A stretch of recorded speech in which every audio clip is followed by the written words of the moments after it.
Oke, Bang Noel mengatakan adalah orang yang konsisten menolak adanya usulan perpanjangan masa jabatan presiden kala itu 3 periode. Dan menurut Bang Noel, ini sudah tidak relevan lagi nih wacana-wacana semacam ini atau isu-isu semacam ini, Bung Andreas Hugo. Respon Anda? Saya kira Noel tidak salah gitu. Artinya saya tahu waktu itu dia juga menyampaikan itu dan kami sempat ngobrol soal itu bahwa itu Betul. benar. Tapi kan Noel kan cuma salah satu bagian di dalam lingkaran-lingkaran itu gitu. Iya. Tapi ya bahwa fakta-fakta yang ada kan juga menunjukkan bahwa isu itu juga berkembang. Saya katakan tadi itu kan hanya proses pembukaan saja kan pada waktu itu, bahwa itu kemudian tidak jadi, kemudian bergeser menjadi tambah 2-3 tahun dan seterusnya sampai dengan apa yang kita alami, misalnya ya apa yang terjadi di Mahkamah Konstitusi. Jadi ini sebenarnya perjalanan yang panjang gitu kan, di dalam peristiwa-peristiwa politik ya beberapa waktu yang lalu gitu, kurang lebih setahun yang lalu gitu. Dan semua itu kan terekam gitu di jejak digital dan banyak hal juga yang mungkin belum terungkap. Nah sehingga kalau misalnya Mas Hasto menyampaikan itu kan keran pembukanya aja gitu, baru ini cuplikan kecil gitu.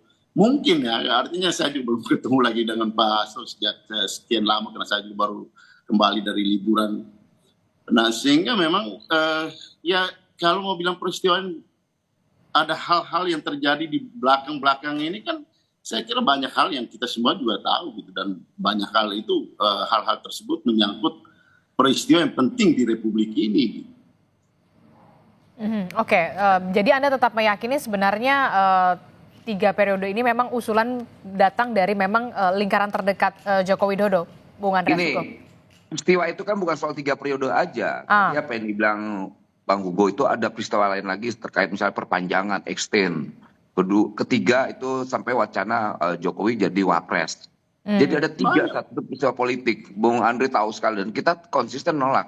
Dan PDIP dengan Bu Meganya itu punya komitmen melawan itu. Dan kami bangga lah ya karena PDIP sebagai partai besar bisa menjadi garda terdepan dalam menjaga konstitusi. Dan kita bangga sekali dengan Bu Mega yang punya komitmen terhadap itu, dan juga PDIP, partai besar yang menunjukkan kebesaran ideologinya. Jadi saya rasa ke depan nanti hal-hal kayak begini, misalnya Mas Hasto kan nih lagi panik-paniknya, lagi sakit perut ya.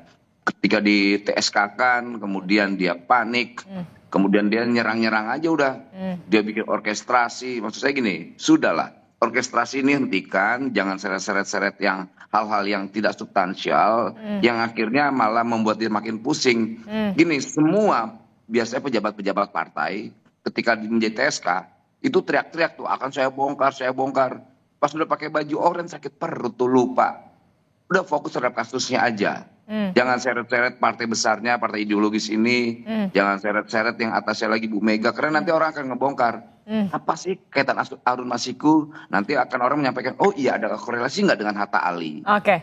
Lantas ada nggak kaitan dengan Samsur Nur Salim? Ada nggak ya kaitan dengan misalnya BLBI?